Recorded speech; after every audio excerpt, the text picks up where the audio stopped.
नमस्कार, स्वागत है आपका आपके अपने चैनल न्यूज बेरी पे। तो देर न करते हुए शुरू करते हैं आज की टॉप हेडलाइंस से। दोस्तों, आगे बढ़ने से पहले जान लेते हैं कोरोना अपडेट्स। भारत में संक्रमितों का आंकड़ा 76,45,000 के पार हो चुका है। पिछले 24 घंटे में 50,000 से भी ज्यादा नए मामले आए हैं। वहीं अब तक 67,88,000 से भी ज्यादा लोग कोरोना से ठीक हो चुके हैं। वहीं पिछले 24 घंटे में 57,000 से भी ज्यादा लोग रिकवर हो चुके हैं। बात करें मौत की, तो पिछले 24 घंटे में 650 से भी ज्यादा लोगों की मौत कोरोना से हो चुकी है। दोस्तों, बढ़ते हैं अगली खबर की ओर। कल पीएम मोदी ने देश को किया संबोधित। बोले, लॉकडाउन भले ही चला गया हो, लेकिन कोरोना वायरस अभी नहीं गया है। दोस्तों, कल प्रधानमंत्री मोदी ने देश को संबोधित करते हुए कहा कि लॉकडाउन भले ही चला गया हो, लेकिन कोरोना वायरस अभी नहीं गया है। प्रधानमंत्री का संबोधन ऐसे समय में आया है जब बिहार में विधानसभा चुनाव है। वहीं कई अन्य राज्यों में भी उपचुनाव होने वाले हैं। साथ ही दुर्गा पूजा का त्योहार जारी है। इसके अलावा दशहरा, दिवाली और छठ जैसे पर्व नजदीक हैं। दोस्तों, प्रधानमंत्री ने आगे कहा कि हमें ये भूलना नहीं चाहिए कि लॉकडाउन भले चला गया हो, वायरस नहीं गया है। बीते 7-8 महीनों में प्रत्येक भारतीय के प्रयास से भारत आज जिस संभली हुई स्थिति में है, हमें उसे बिगड़ने नहीं देना है और अधिक सुधार करना है। वहीं प्रधानमंत्री मोदी ने कोविड महामारी के खिलाफ लड़ाई में टेस्ट की बढ़ती संख्या को बड़ी ताकत बताया है। दोस्तों, अगली खबर उनके लिए है जो जॉब की तलाश कर रहे हैं। दोस्तों, दिल्ली एम्स में 214 पदों के लिए आवेदन आमंत्रित किए गए हैं। जी हां दोस्तों, एम्स नई दिल्ली ने ग्रुप ए, ग्रुप बी और ग्रुप सी में कुल 214 पदों पर भर्ती के लिए नोटिफिकेशन शनिवार 17 अक्टूबर को जारी किया था। नोटिफिकेशन के अनुसार आज से इसकी आवेदन की प्रक्रिया शुरू हो गई है। वहीं इसके साथ आपको बताते चलें कि इसके लिए आवेदन शुल्क 1,500 रुपये रखा गया है। वहीं SC, ST और EWS के लिए 1,200 रुपये फीस निर्धारित की गई है। वहीं दिव्यांग कैटेगरी के उम्मीदवारों के लिए आवेदन शुल्क में पूरी तरह से छूट दी गई है। इसे आप एम्स की वेबसाइट aimsexams.org पे जाकर फिलअप कर सकते हैं। दोस्तों, बढ़ते हैं अगली खबर की ओर। दोस्तों, फर्जी टीवी रेटिंग मामले की जांच में CBI ने दर्ज किया है केस। यूपी में दायर शिकायत को बनाया है आधार। दोस्तों, बताते चले कि अधिकारियों ने बताया है कि रेटिंग में हेरफेर के आरोपों पर FIR दर्ज किए जाने के बाद CBI ने लखनऊ पुलिस से जांच का जिम्मा अपने हाथ में ले लिया है। साथ ही आपको बताते चले कि मुंबई पुलिस भी इस मामले की जांच कर रही है और उसने रिपब्लिक टीवी समेत 3 चैनलों को आरोपी बनाया है। दोस्तों, बढ़ते हैं अगली खबर की ओर। अगली खबर बिहार विधानसभा चुनाव को लेकर आ रही है। एक चुनावी जनसभा में तेजस्वी यादव पर फेंकी गई है चप्पल। घटना कैमरे में हो गई है कैद। दोस्तों, बताते चलें कि बिहार के औरंगाबाद के कुटुंबा विधानसभा क्षेत्र के बढ़म्बी में नेता प्रतिपक्ष तेजस्वी यादव पर चुनावी सभा को संबोधित करते समय चप्पल फेंकी गई है। उन पर भीड़ में से किसी ने चप्पल फेंकी है। हालांकि पता नहीं चल पाया है कि चप्पल किधर से आई है और किसने फेंकी है। हालांकि तेजस्वी ने इसे कोई तवज्जो नहीं दी और भाषण में भी इस पर कुछ नहीं कहा। वे भाषण देकर वापस रवाना हो गए। दोस्तों, बढ़ते हैं अगली खबर की ओर। दोस्तों, राहुल गांधी ने कमलनाथ के आइटम वाले बयान को बताया है दुर्भाग्यपूर्ण। बोले, मुझे इस तरह की भाषा पसंद नहीं है। दोस्तों, आपको बताते चलें कि मध्य प्रदेश की शिवराज सिंह सरकार में कैबिनेट मंत्री इमरती देवी को आइटम कहने के मामले में राज्य के पूर्व मुख्यमंत्री कमलनाथ चौतरफा घिरे नजर आ रहे हैं। कांग्रेस के भीतर भी इस अपमानजनक टिप्पणी की निंदा के स्वर उठने लगे हैं।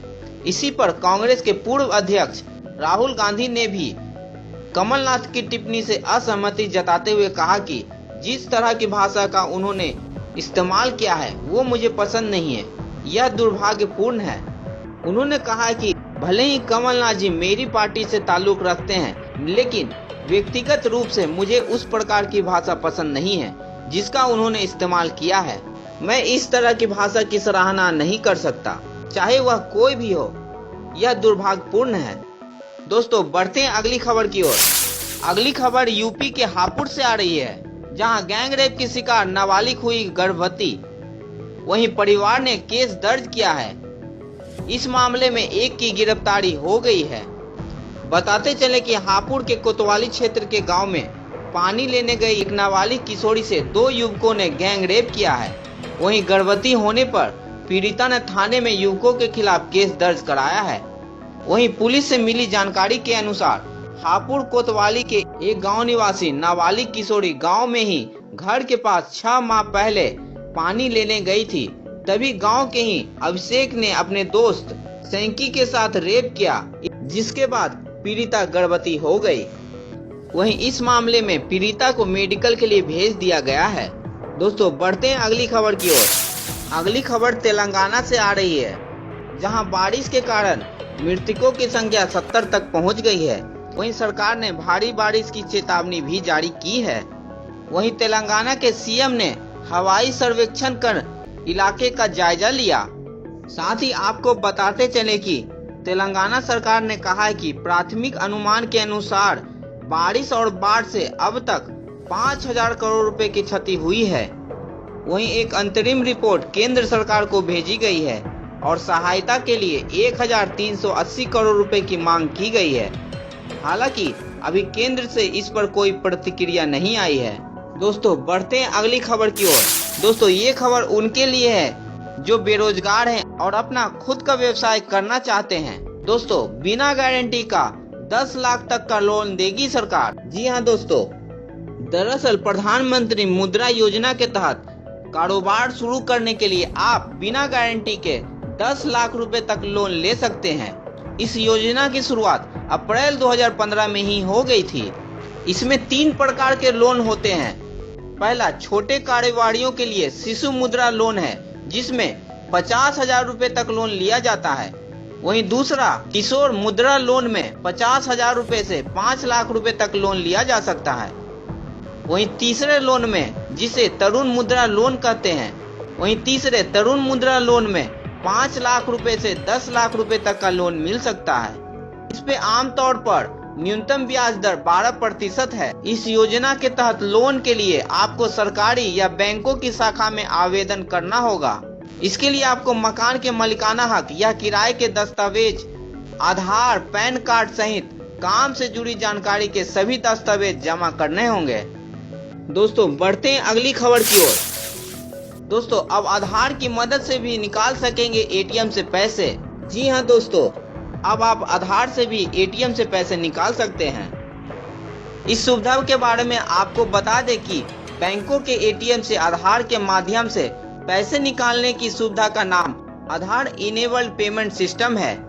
यह सिस्टम आमतौर पर बैंकों के एटीएम के आधार के माध्यम से पैसे निकालने के लिए बनाया गया है, जिससे जिन लोगों के पास अभी तक एटीएम की सुविधा नहीं है वह इसके माध्यम से ट्रांजैक्शन कर सकते हैं। इसके माध्यम से बैंक और वित्तीय संस्थाएं अपनी सेवा देने के लिए आधार नंबर और UIDAI ऑथेंटिकेशन का प्रयोग करते हैं। इसके अंतर्गत फिंगरप्रिंट्स मोबाइल नंबर ही डेबिट कार्ड के रूप में काम करते हैं। इसके लिए किसी पिन की जरूरत नहीं होती है।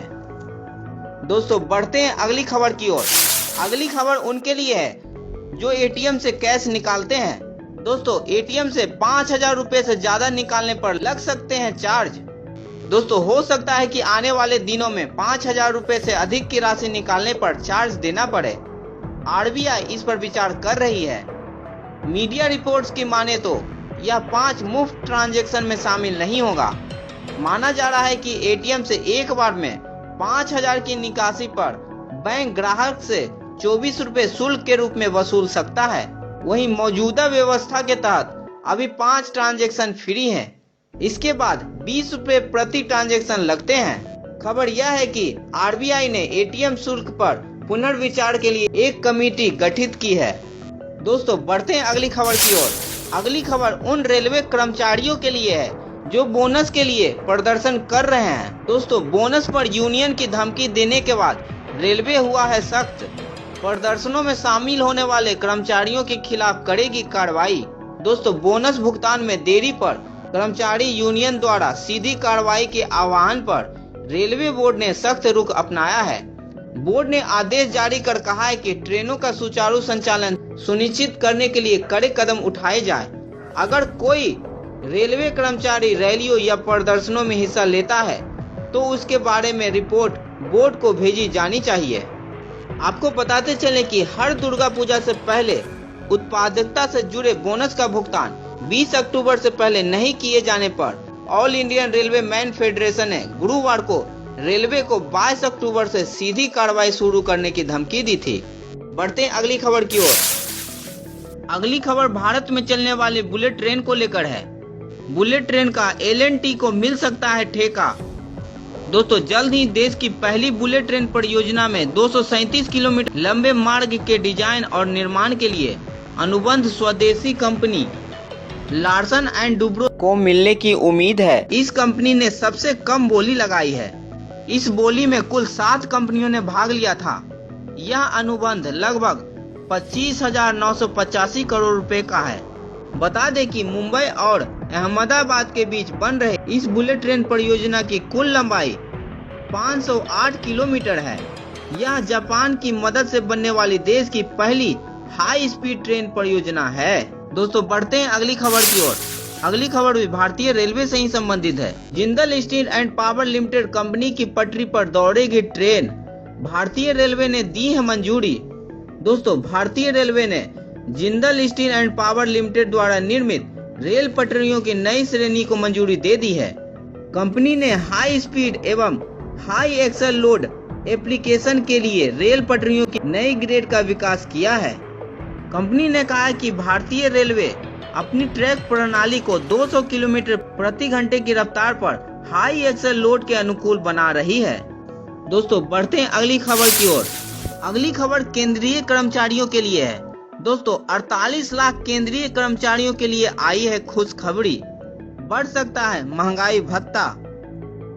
दोस्तों, दिवाली से पहले सरकार केंद्रीय कर्मचारियों को बड़ा तोहफा दे सकती है।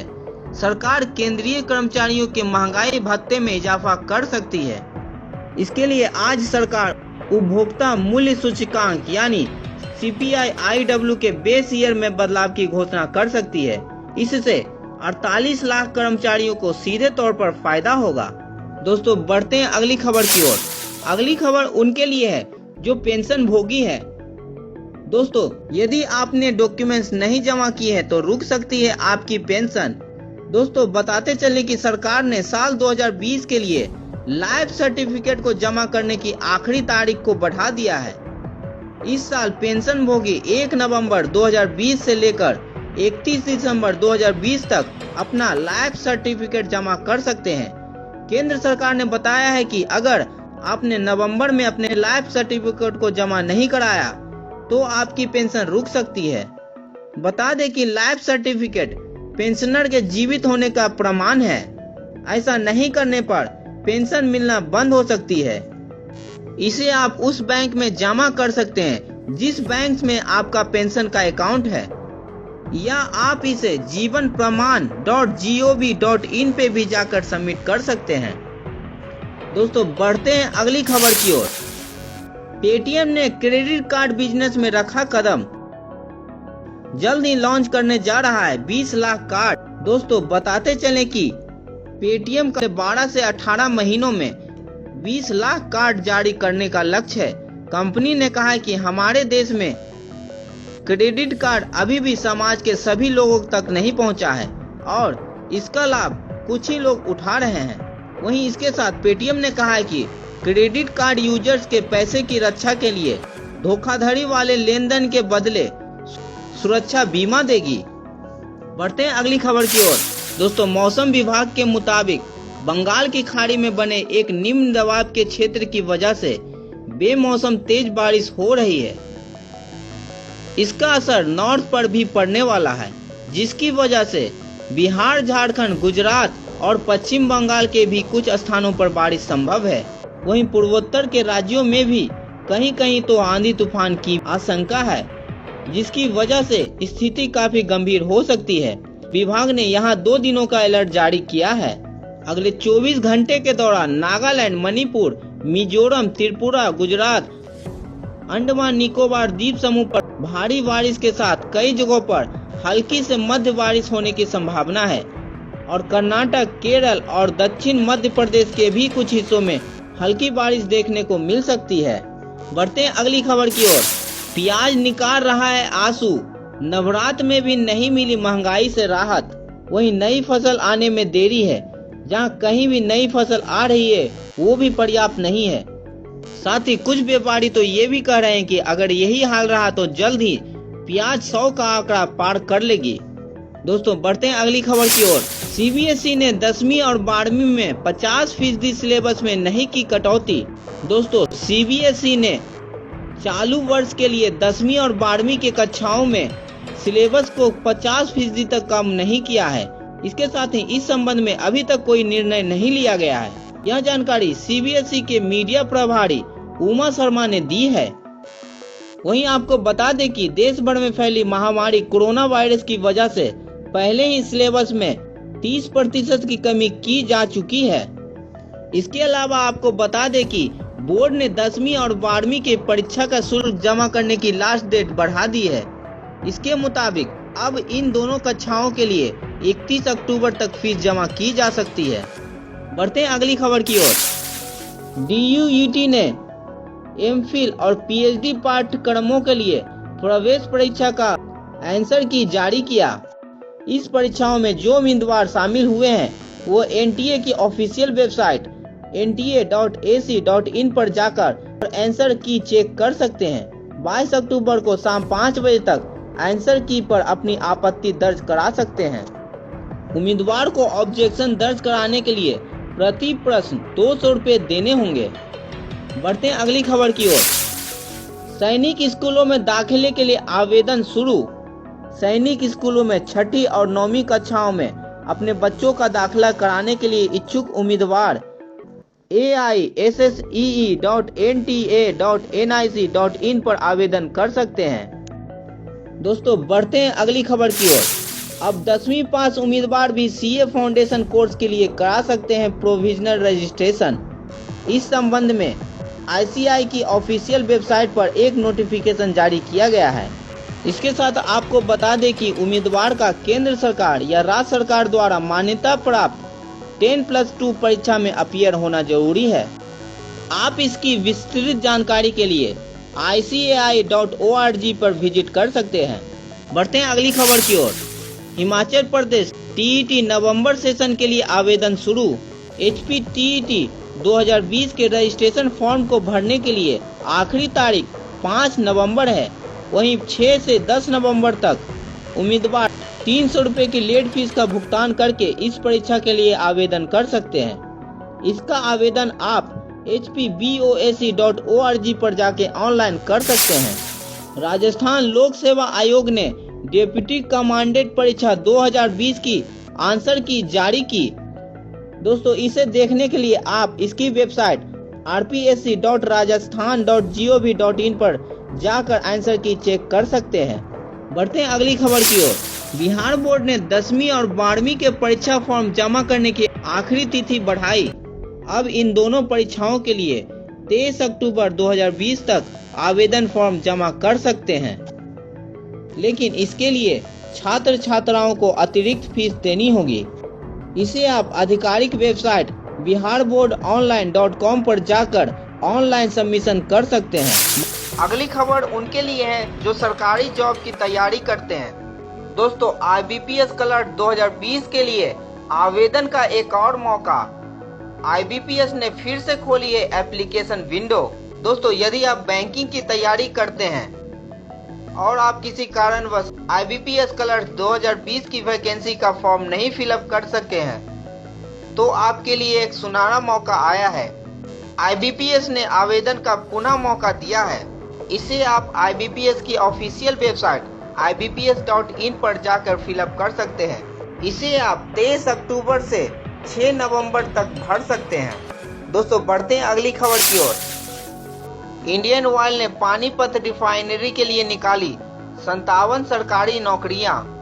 दोस्तों भारत की सबसे बड़ी सार्वजनिक क्षेत्र की company Indian oil corporation limited ने पानीपत स्थित अपनी 17वीं रिफाइनरी में 57 पदों पर भर्ती के लिए विज्ञापन जारी किया है। इसके अनुसार विभिन्न पदों पर junior engineer assistant, junior technical assistant और जूनियर क्वालिटी कंट्रोल एनालिस्ट के पदों के लिए आवेदन आमंत्रित किए गए हैं। इन पदों के लिए आवेदन के इच्छुक व योग्य उम्मीदवार इसके ऑफिशियली पोर्टल iocrefrec.ruit.in पर जाकर ऑनलाइन एप्लीकेशन फॉर्म के माध्यम से आवेदन कर सकते हैं। इसकी अंतिम तिथि 7 नवंबर निर्धारित की गई है। बढ़ते हैं अगली खबर की ओर। अगली खबर बिजनेस से रिलेटेड है। आईटी शेयरों में खरीद से चढ़ा बाजार, सेंसेक्स 112 अंक उछला। दोस्तों, कल बीएसई सेंसेक्स 112 अंकों की उछाल के साथ 40,544 के स्तर पर बंद हुआ। वहीं निफ्टी 24 अंक ऊपर चढ़कर 11,497 अंक पर बंद हुआ। दोस्तों, बढ़ते हैं अगली खबर की ओर। अगली खबर में हम जानेंगे सोने चांदी के भाव। दोस्तों, 264 रुपये सस्ता हुआ सोना, वहीं चांदी भी फिसली की ओर। कल आईपीएल T20 में पंजाब ने दिल्ली को 5 विकेट से हराया। बताते चले कि कल दिल्ली ने पहले टॉस जीतकर बल्लेबाजी की और निर्धारित 20 ओवर में 5 विकेट के नुकसान पर 164 रन बनाए, जिसमें शिखर धवन ने शानदार शतक लगाया। उन्होंने 61 गेंद पर 106 रनों की नाबाद पारी खेली। वहीं पंजाब ने 1 ओवर शेष रहते ही 5 विकेट के नुकसान पर इसे हासिल कर लिया। पंजाब की ओर से निकोलस पूरन ने 50 रनों की शानदार पारी खेली। वहीं मैक्सवेल ने 32 और क्रिस गेल ने 29 रनों की पारी खेली। आज आईपीएल T20 में है राजस्थान और हैदराबाद का मुकाबला। इस मैच का सीधा प्रसारण शाम के 7:30 बजे से स्टार स्पोर्ट्स और डिज्नी हॉटस्टार पर देखा जा सकता है। दोस्तों, आज के वीडियो में इतना ही। उम्मीद करता हूं कि आपको वीडियो पसंद आया होगा। पसंद आया है तो वीडियो को लाइक और साथ ही चैनल को सब्सक्राइब करना बिल्कुल भी ना भूलें। तो कल फिर मिलता हूं मैं आपसे ताजा तरीन खबरों के साथ। तब तक के लिए दीजिए अपने दोस्त को इजाजत। नमस्कार।